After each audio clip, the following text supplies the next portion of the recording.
এটা কি গান চলতেছে ব্যাকগ্রাউন্ডে বুঝলাম না Coil are preparing.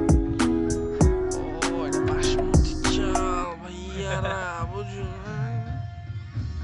নয় নাই হলো বেরেস্তাস আটা মজা হলো ও আটা দিয়ে সিল করতে হইব ঠিক আছে ঠিক একটু একাতে ধর হ্যাঁ আমার চারটা কিছু দিয়ে লাবড়া সাবড়া বানাইতেছে এটা ভিডিও করবো উলুম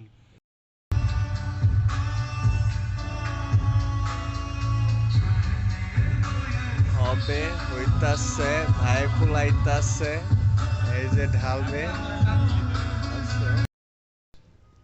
হ্যাঁ লেগে লেগে গেছে সেই বন্ধু একটু লাড়াচাড়া দাও লাড়াচাড়া দিব না তো এমনি ঢালো রাখ করে বাইরে রাখ বাইরে রাখ এই তেরে সেই